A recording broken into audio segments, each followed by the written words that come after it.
വാഗമണ്ണിൽ വന്നാൽ ഒരിക്കലും മിസ് ചെയ്യാൻ പാടില്ലാത്ത ഒരു പ്ലേസ് ആണ് പൈൻ വാലി. ഞങ്ങളിപ്പോൾ നിൽക്കുന്നത് ആ മനോഹരമായ പൈൻ ഫോറസ്റ്റിലാണ്. വളരെ പീസ്ഫുൾ ആയിട്ടുള്ള ഒരു അറ്റ്മോസ്ഫിയർ ആണിവിടെ. കിളികളുടെ ശബ്ദവും തണുത്ത കാറ്റുമൊക്കെ നമ്മെ പ്രകൃതിയോട് അടുപ്പിക്കുന്നു. വെഡ്ഡിംഗ് ഫോട്ടോഗ്രാഫിക്കൊക്കെ പറ്റിയ ഒരു സ്ഥലമാണിത്.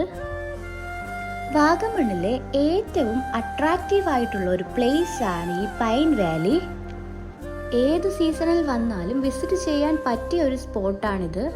മനോഹരമായ പ്രകൃതി ദൃശ്യങ്ങൾക്ക് പേരുകേട്ട ഈ സ്ഥലം നടത്തത്തിനും ഫോട്ടോഗ്രാഫിക്കും വേണ്ടി പലപ്പോഴും സന്ദർശിക്കപ്പെടുന്ന ഒരു സ്ഥലമാണ്.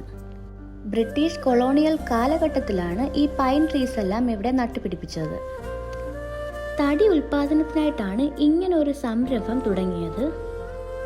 കാലങ്ങൾക്ക് ശേഷം തണുത്ത ക്ലൈമറ്റിനും നിശബ്ദമായ ചുറ്റുപാടുകൾക്കും പേരുകേട്ട ഒരു ജനപ്രിയ വിനോദസഞ്ചാര കേന്ദ്രമായി ഇത് മാറി. ഉയർന്ന പൈൻ മരങ്ങൾ നിറഞ്ഞ വിശാലമായ സ്ഥലം ഇത് ഇപ്പോഴും മനോഹരമായ വാഗമൺ താഴ്വരയെ പ്രസിദ്ധമാക്കുന്നു.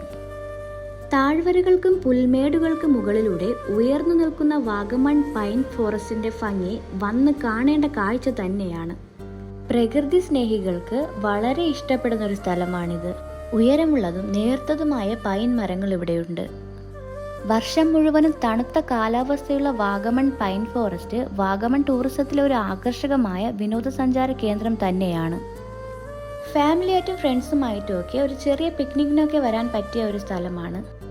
ഞങ്ങളിവിടെ ചിലവഴിച്ച ഓരോ നിമിഷവും നന്നായിട്ട് എൻജോയ് ചെയ്തു. തണുത്ത കാറ്റും പക്ഷികളുടെ ചിലമ്പലും കാടിന്റെ മുകളിലൂടെ ഒഴുകി വരുന്ന നേർത്ത മൂടൽ മഞ്ഞും മൃദുവായ സൂര്യപ്രകാശവുമൊക്കെ ഞങ്ങൾക്ക് നല്ലൊരു കാഴ്ചയാണ് അവിടെ ഒരുക്കിയത്. പൈൻ വാലിയെ കുറിച്ചുള്ള ലോങ് വീഡിയോ ഞങ്ങളുടെ ചാനലിൽ അപ്ലോഡ് ചെയ്തിട്ടുണ്ട്. അപ്പോൾ അതുപോയി എല്ലാവരും കാണുക, സബ്സ്ക്രൈബ് ചെയ്യുക. താങ്ക്